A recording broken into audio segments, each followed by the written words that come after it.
Welcome to SATV News. This is Shibala Alam with our headlines. Anti-militancy drive in CHT, 7 Jamaatul Ansar members and 3 members of the armed separatist group KNF held. BNP's Khulna rally tomorrow. Owners take buses off the streets, launch workers on 48-hour strike. Pakistan's Election Commission disqualifies former Prime Minister Imran Khan from elections for 5 years.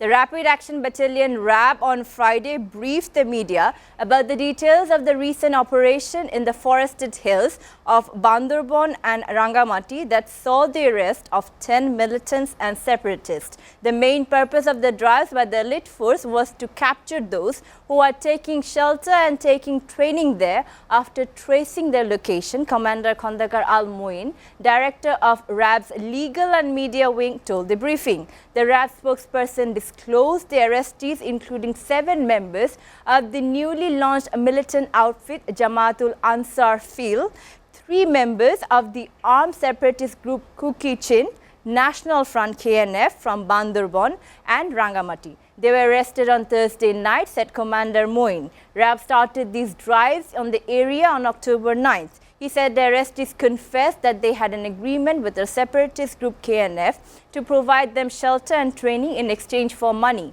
More than 50 militants were being trained at the militant camps in the CHT area, he added.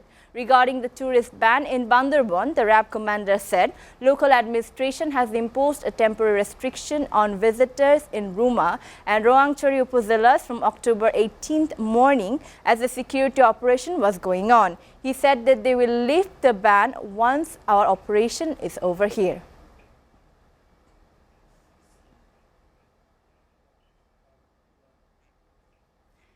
Bus owners are suspending bus services and launch workers start strike in Khulna for 2 days from today ahead of the BNP's protest rally in the city tomorrow. As the strike called by owners and workers in Khulna started today, commuters have been suffering. Transport Owners Association leaders told that local Army League leaders put pressure on them to keep buses off the road to prevent BNP men from taking part in the rally. The ruling party leaders, however, denied involvement. On the other hand, the Khulna unit of Bangladesh Launch Labour Association announced a 48-hour strike to press home this 10-point demand today. Authorities of several hotels in Khulna city alleged that they were being pressurized by Army League leaders not to allow in any new guests ahead of the rally. Police were also asking them not to receive any guests from outside Khulna. The BNP will organize a rally at Khulna City Shonali Bank intersection tomorrow, protesting price hike of essentials and fuel, recent killings of 5 party men in police firing in Bhola, Narayanganj, Munshiganj and Joshore, and also demanding release of BNP chairperson Khalda Zia.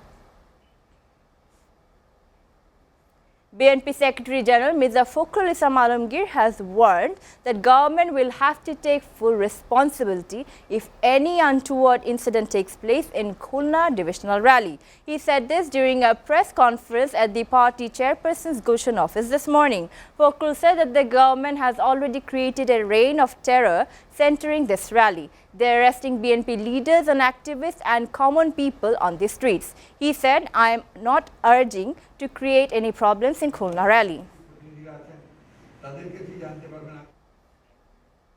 Commerce Minister Tipu Munshi has said that the prices of daily essential products in the country have not increased much considering the global situation. The minister said this while talking to reporters at the Circuit House in Rangpur city today. He said, but common people are suffering in this too. We have to bear it considering the situation. Tipu Munshi said that the government is ready to face the global recession. Prime Minister Sheikh Hasina has ordered that not even an inch of land should remain fallow in the country.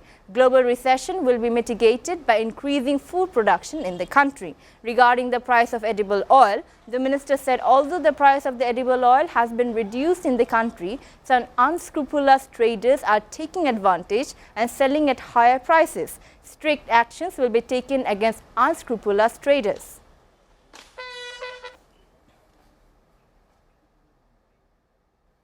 Bangladesh's tea production surged to a record high of 47.74 million kilograms in September this year, according to a state-run Bangladesh Tea Board (BTB). Year on year, this is an increase of about 17%. The previous record was of October 2021, when 48.58 million kilograms were produced. The BTB attributed it for favorable weather, distribution of subsidized fertilizers, regular monitoring and efforts of garden owners and workers overcoming a labor strike in August. Garden owners earlier had claimed that the strike would affect production and cause losses in businesses. 6 kangaroos and others have been brought from Holland to the Chittagong Zoo. The animals arrived at Chittagong Zoo on Friday morning and were made available for public viewing at 10 a.m. Chittagong Zoo Supervisor Dr. Shahadat Hussain Shubo told reporters, in addition to increasing the beauty of Chittagong Zoo, new animals are being brought in to increase revenue. Today, in the first phase, the animals are imported from Holland were brought to the zoo. Dr. Shahadat Hussain Shubo said that the kangaroos and the other ostriches will be brought from Australia around next June-July. From new animals will be introduced gradually. Viewers are taking a short break. Please stay with us.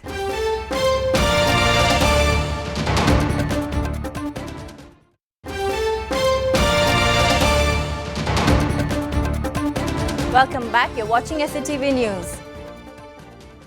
Now news from abroad.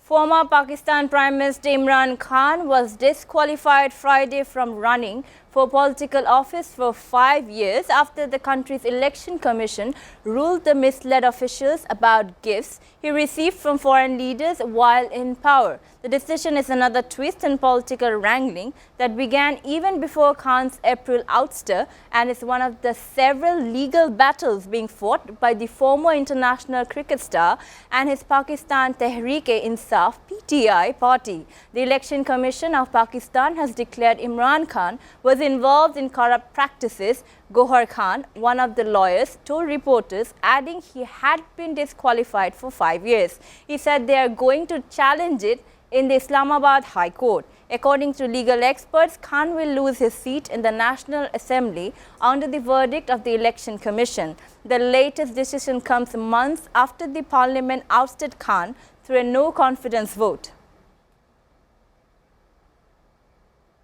The Chad security forces opened fire on anti-government demonstrators in the country's 2 largest cities Thursday, killing at least 60 people, the government spokesman and a morgue official said. Authorities imposed a curfew after violence which came amid demonstrations in the Central African nation against interim leader Mahamat Idris Déby's 2 years extension of power. The Chadian government spokesperson Aziz Mohamed Saleh said 30 people were dead in the capital, and N'Djamena, organizers of the march, placed the toll higher at 40.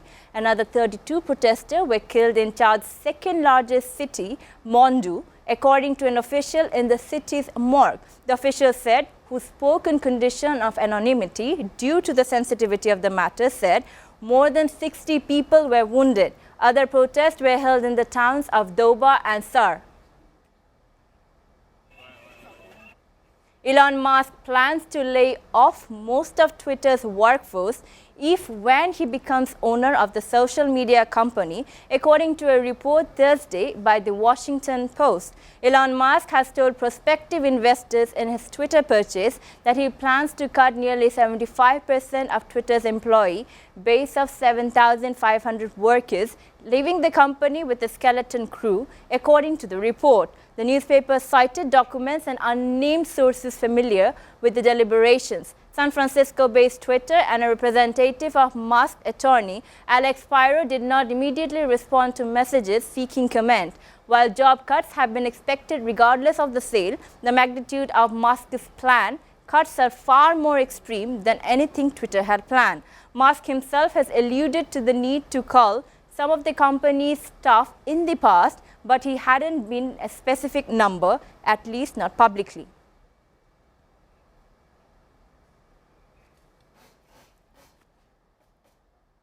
Now sports news.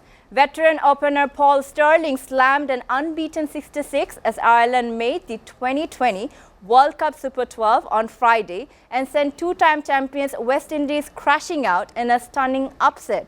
Disciplined bowling restricted the Caribbean side to 146 for 5, with Gareth Delaney taking a career best for 3-16 before the Irish roamed to their target for the loss of just one wicket with 15 balls to spare in Hobart. Sterling, at his 7th World Cup, shared in a blistering 73-run opening stand with captain Andy to supercharge Ireland's run chase. The final Super 12 slot will be decided later Friday when Zimbabwe meets Scotland.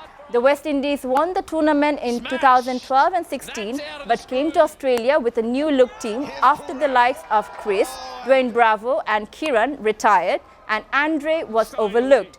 They stumbled badly in their opening match against Scotland, crashing by 42 runs before recovering to empathetically beat Zimbabwe. And in Ireland, who are playing in their 7th straight World Cup and only had been beyond the first round once before in 2009, again hit the wall. It's in touching distance. Before ending, we go to the headlines again. Anti-militancy drive in CHT, 7 Jamaatul Ansar members and 3 members of the armed separatist group KNF held. BNP's Khulna rally tomorrow. Owners take buses off the streets, launch workers on 48-hour strike. Pakistan Election Commission disqualifies former Prime Minister Imran Khan for elections for 5 years.